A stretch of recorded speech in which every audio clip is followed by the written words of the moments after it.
Hello, everyone. On my last video, someone was offended because I laughed at people getting sick after drinking clearly disgusting water. And in retrospect, I understand the offense. Upon reflection, I now think that people getting sick after drinking clearly disgusting water is not funny. I mean, it's a little funny, but you shouldn't laugh at it. So from now on, I'm not going to laugh or be happy from here on out. So I just wanted to let you all know. So our first story is about Taco John's and how it owns the rights to the phrase Taco Tuesday. Now, Taco Bell is standing up to the Taco John giant and is trying to get Taco John's trademark to the phrase Taco Tuesday removed. And I think the argument is that Taco Tuesday is a generic term because you can't copyright a generic term. Even if during the original registration of your copyright, even if during that time the trademark wasn't generic, if later over time it has become genericized and later becomes a generic phrase, then the company can no longer have a trademark over that thing, which is interesting. And this has happened with quite a lot of products, actually. Cornflakes, escalator, cellophane, trampoline, all examples of things that were originally held by a trademark, but later had to be voided. Their trademark was taken away because it had become such a generic term. I do think Taco Tuesday is pretty generic, if you ask me. Taco John's takes their trademark very seriously as well. There was, in 2019, they sent a letter to a brewery that ran a promotion with the phrase Taco Tuesday because they had a taco truck outside of the brewery, I guess on Tuesdays. Although, to be fair, the brewery, I feel like this is worth mentioning. The brewery was only 5 blocks away from Taco John's headquarters. I feel like you're kind of asking for it at that point. You're like rubbing it in their faces. Yeah, in response to Taco Bell's attempts to get Taco Tuesday untrademarked, Taco John's, they responded by announcing a 2-week-long Taco Tuesday promotion. The audacity. They don't even care. They're rubbing it in Taco Bell's face, aren't they? They had a statement from the CEO of Taco John's, CEO Jim Creel, and he said, "I'd like to thank our worthy competitors at Taco Bell for reminding everyone that Taco Tuesday is best celebrated at Taco John's." Wow. We love celebrating Taco Tuesday with taco lovers everywhere, and we want to offer a special invitation to fans of Taco Bell to liberate themselves by coming to see how flavorful and bold tacos can be at Taco John's all month long. Shots fired, if you ask me. So I find this really interesting. Taco John's has the trademark for the term Taco Tuesday in 49 states, but there are only Taco John's restaurants in 23 states. That means that there are 36. That can't be right. Yeah, there are 36 states where Taco John's has the Taco Tuesday trademark, but doesn't even have restaurants in those states. There are more states with the trademark.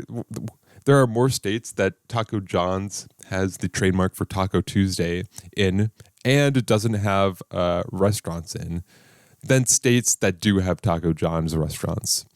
Why do you need all those? Why do you need to trademark in all of those states is my question. And if you were wondering about the 50th state, why it only has Taco John's only has trademark in 49 states. The 50th state is New Jersey, and the trademark is owned by some random restaurant called Gregory's Bar and Grill in New Jersey. And it's just this random restaurant. It's the most random thing ever that this random restaurant in New Jersey owns the trademark to the term Taco Tuesday. Taco Bell is also challenging Gregory's Restaurant and Bar in Somers Point, New Jersey, as well as Taco Bell. Taco Bell is using their immense corporate power to try to bully the little guys, except for the fact that Taco John's has 370 locations. But you know what? I hope that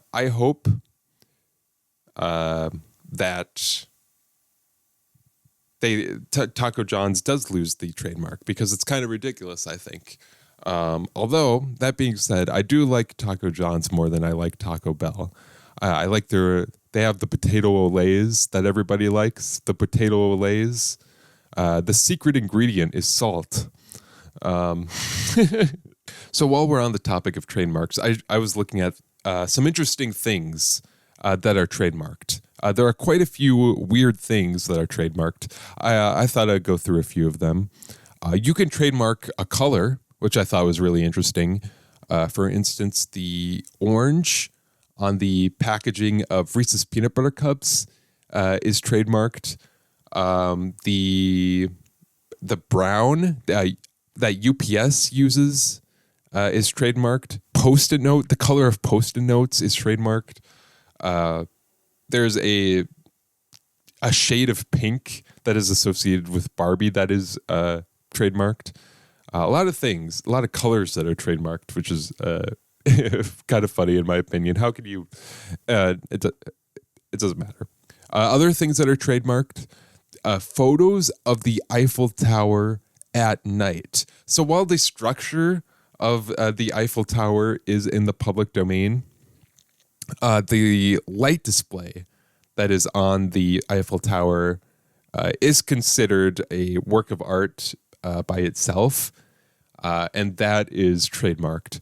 If you wanted to sell an image of the lit up Eiffel Tower, you would have to get permission from the Société d'Exploitation de la Eiffel, which is the organization that runs the Eiffel Tower. Even a gesture can be trademarked. Usain Bolt's famous lightning bolts gesture has been trademarked. This, how he does that. Anyways, let's see if there's anything else interesting. The word face in regards to social media companies. Other social media companies can't use the word face. Also, sounds can be trademarked. There are obvious things like jingles, right, that can be trademarked, but there are also a few surprising things. For instance, Darth Vader's breathing is trademarked. The sound that you hear when you flick open a Zippo lighter is trademarked. The chime sound that you hear when you turn on an Apple device is trademarked. That's kind of interesting. The term dry ice at one time was trademarked by the Dry Ice Corporation of America, which is, I can't believe that's a real thing. They held a trademark from 1925 to 1989. And while in theory you can't hold a trademark of a generic term, there are a lot of trademarks that are currently held that do seem generic. For example, the word baggies is a trademark trademarked term held by the Pactiv Corporation. The phrase "it's on like Donkey Kong" is a trademark of Nintendo. The term ping pong is trademarked. That's the difference between ping pong and table tennis, is that table tennis is the generic term. The term superhero is a trademark phrase that is co-owned by Marvel and DC Comics. So only those two companies can use the term superhero, which is crazy. So those were just a few interesting examples of trademark. While we're on the topic, I did want to remind everybody that Mickey Mouse, the copyright for Mickey Mouse expires in 2024, meaning that Mickey Mouse will fall into the public domain next year.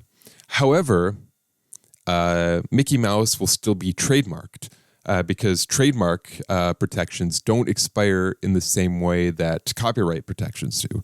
So it'll be like this weird sort of like gray area where it's like you have this where Mickey Mouse won't be copyright protected, but he'll still be protected by trademark.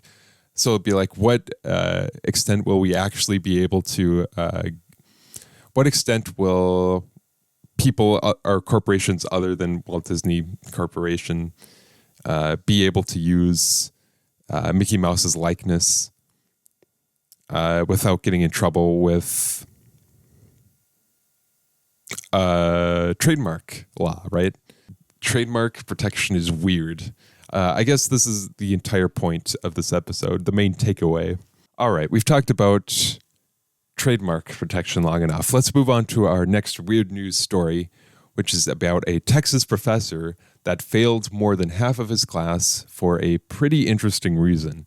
So there was a Texas A&M professor from the Texas A&M University Commerce named Dr. Jared Mumm, who is a campus rodeo instructor, and also teaches agricultural classes. I guess for one of his classes, he requires students to write essays.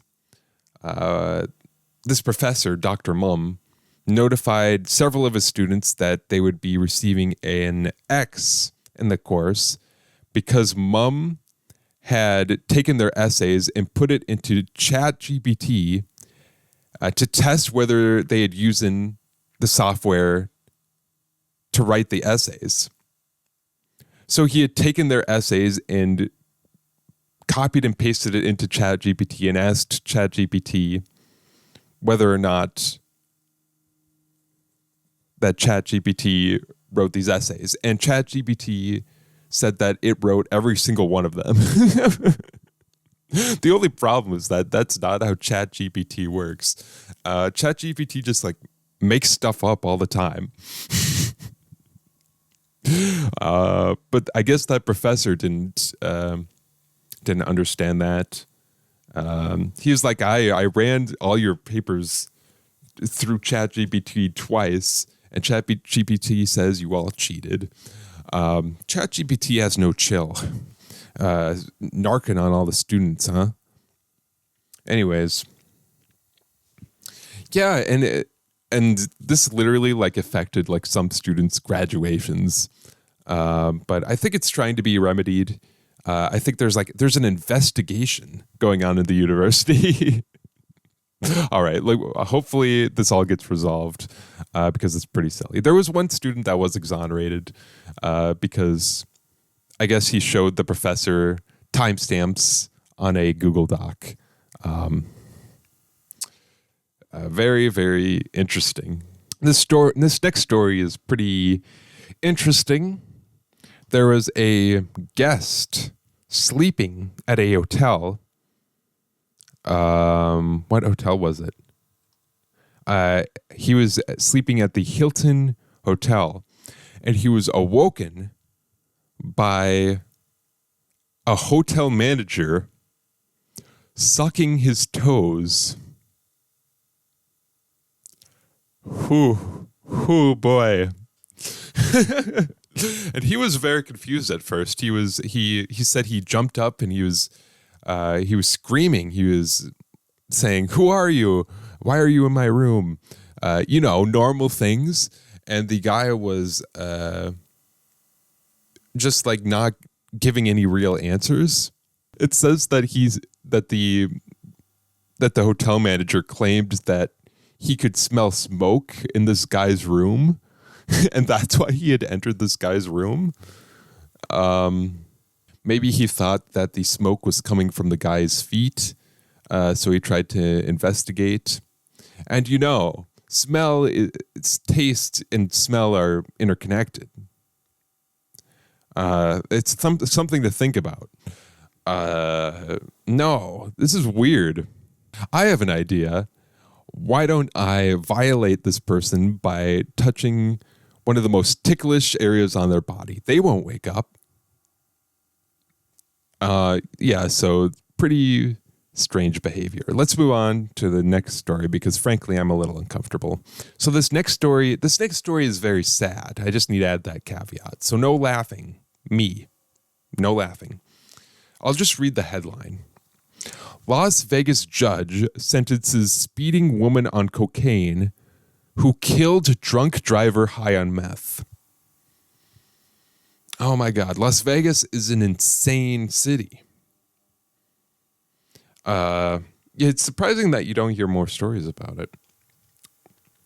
What are the odds? I'm guessing probably not actually that low.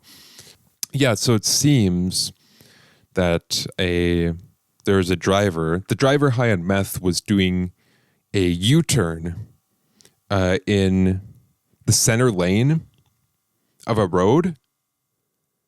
And the driver that was high on cocaine, he was speeding. He crashed into the driver that was doing a U-turn. And the driver high on meth died. And also I think they both had high levels of alcohol.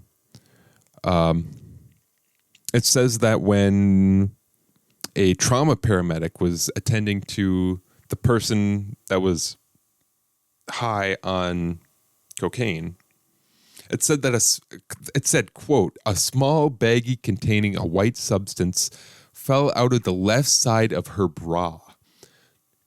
Bra cocaine. That's what this person was snuffing, probably. And look what it led to. Tragedy. Sad. Don't do drugs, kids, and don't drive. Let's move on to our next story. Driving is dangerous. So speaking of drunk driving, let's move on to our next story, which is actually related. So this happened in Springfield, in which state was it in? It was in some city named Springfield. That really narrows it down.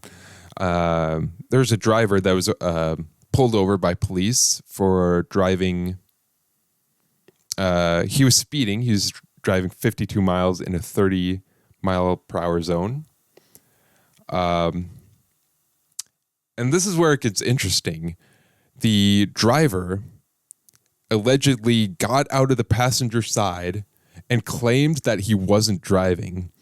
The driver had attempted to switch places with his dog, who was in the passenger seat, and claimed that the dog was driving. And the whole time, the officer was watching this entire process of this guy switching places with his dog. Yeah, he claimed that he wasn't driving. Yeah, I'm speechless. So that guy was charged. Was a whole bunch of crimes, basically. The dog was let off with a warning, though. So that's good. Let's move on to our next story, which takes place in Chicago. A Chicago street was shut down on Tuesday after a suspicious package was reported. The suspicious package was a Chef Boyardee can on wheels. So, they were thinking this might be a bomb or something. I don't know. It's a suspicious package. So they shut down an entire street. Yeah, it turned out just to be some kid's science experiment. And they shut down a road for a Chef Boyardee can on wheels. Very, very. It's better safe than sorry, though. It's better safe than sorry. You don't want any of these Chef Boyardee bombs going off in the streets of Chicago. I understand. No, good job, police officers of Chicago. Oh, and okay, this longtime viewers of the channel know that I like to end weird news reports with a really good, really exciting article. So let's see what that article is this week. Yeah, so there was a Florida. You thought we would get through an entire weird news report without mentioning Florida. No, incorrect. Florida police were called to respond to an alligator, a very large alligator on a beach. Isn't this a job for animal control? But anyways, they responded to a beach to round up this alligator, but soon discovered that this alligator was not an alligator at all. It was a realistic sand sculpture of an alligator. Oh my God. Oh, that's funny.